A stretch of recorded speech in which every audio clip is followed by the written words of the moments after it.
और आइए अगली खबर की ओर आपको ले चलते हैं। बता दें कि भारतीय जनता पार्टी की नई राष्ट्रीय टीम के नामों की कल हुए ऐलान के बाद आज मंगलवार को 3 राज्यों में प्रभारी की घोषणा भी कर दी गई है।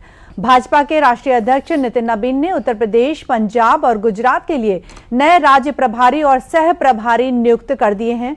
विनोद तावड़े को उत्तर प्रदेश का प्रभारी नियुक्त किया गया है, तो वहीं जगदीश ईश्वर भाई पटेल को सह प्रभारी नियुक्त किया गया है। पंजाब की बात की जाए तो सतीश पूनिया को यहां का प्रभारी नियुक्त किया गया है और गुजरात के प्रभारी के रूप में तरुण चुग को इसकी जिम्मेदारी सौंपी गई है।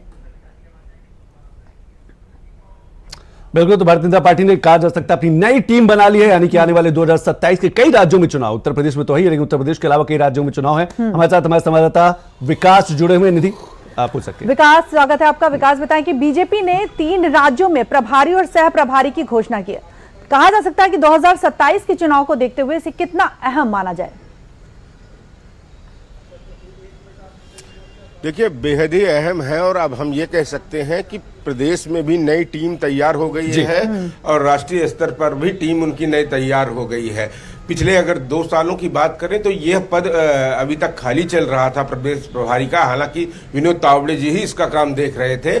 आज उनके नाम का औपचारिक ऐलान हो गया है और इसके साथ कल जो नामों के ऐलान किए गए थे, उत्तर प्रदेश को बड़ी जगह उसमें दी गई थी। उत्तर प्रदेश के कोटे से 8 लोगों को शामिल किया गया था, तो ये इस बात को दर्शा रहा है कि 2027 में भारतीय जनता पार्टी की जो तैयारियां हैं अब जमीन पर और तेजी से की जाएंगी, क्योंकि तैयारियां तो लगातार, अगर कहा जाता है भारतीय जनता पार्टी के लिए कि 24/7 वो जमीन पर काम करते हैं, उनके कार्यकर्ता जमीन पर काम करते हैं, अलग अलग टास्क दे दिए जाते हैं उनको, लेकिन अब नेतृत्व उनको दे दिया गया है और जिम्मेदारी तय कर दी गई है। इन जिम्मेदारियों के साथ अब भारतीय जनता पार्टी प्रदेश में जो कहती है कि डबल इंजन की सरकार, तो सरकार तो अपना काम कर रही है। सरकार के मंत्री प्रचार प्रसार के साथ जनता के पास सरकार के कामों को ले जा रहे हैं, लेकिन अब जो पार्टी के पदाधिकारी हैं, पार्टी के प्रभारी हैं, ये सब भी एक रणनीति बनाएंगे। रणनीति के तहत काम किया जाएगा और लोगों तक बातें पहुंचाई जाएंगी और अपनी जो नीतियां हैं उनको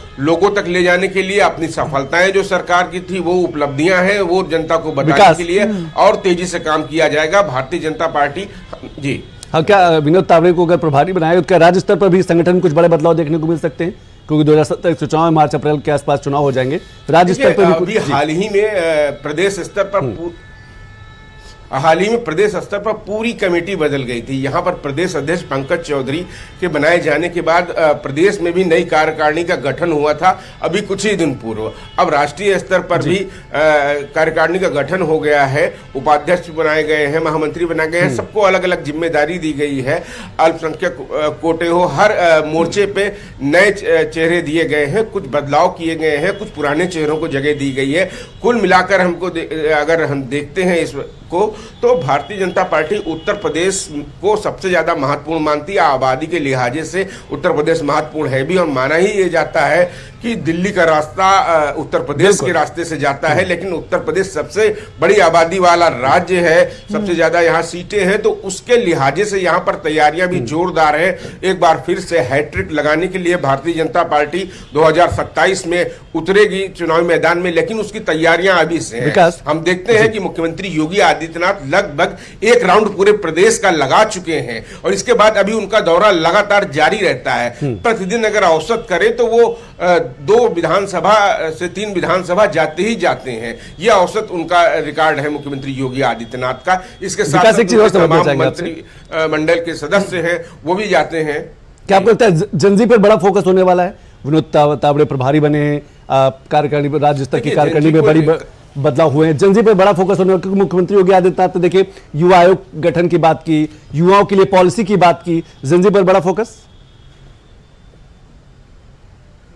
जी बिल्कुल, निश्चित रूप से जनजी हमेशा से जो युवा वोटर रहा है, भारतीय जनता पार्टी उसकी अपनी ओर आकर्षित करने के लिए हमेशा से रही है। और सबसे बड़ी बात है, ऐसी युवा वोटर के दम पर भारतीय जनता पार्टी की सरकार प्रदेश में पिछले 2 बार बनी है और खासतौर से ये जो नया वोटर है उसके लिए जो काम कहे जाते हैं, जो वो मुख्यमंत्री योगी आदित्यनाथ ने एक बड़ी चीज कही है, जो युवा आयोग बनाने की बात कही है, साथ साथ युवाओं पर लगातार उनका फोकस रहता है। कल भी उन्होंने कहा था कि नए खिलाड़ियों को 500 लोगों को नौकरियां दी जाएंगी। इसके साथ साथ तेजी से भर्तियां निकाली जा रही हैं, युवाओं की स्किल को डेवलपमेंट के लिए तमाम सारे कार्य किए जा रहे हैं, उनको तकनीकी से जोड़ने का काम किया जा रहा है। लगातार युवाओं पे फोकस है और जो युवा आयोग बनेगा उसमें युवाओं की भी भागीदारी रहेगी।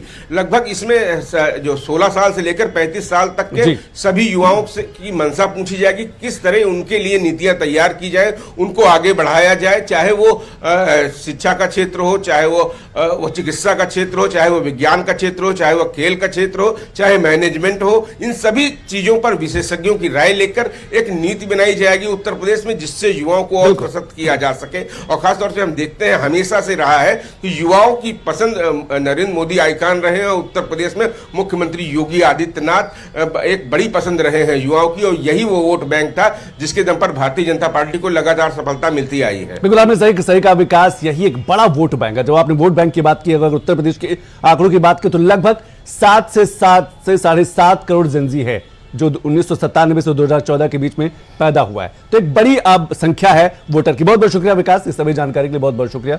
तो लगातार कहा जा सकता है निधि, भारतीय जनता पार्टी जो है संगठन में बड़ा बदलाव करके अब वो जमीन पर पहुंचेगी, योजनाओं को ले जाएगी, योजनाओं के बारे में युवाओं को बताएगी, जेनजी पर बड़ा फोकस है। बिल्कुल।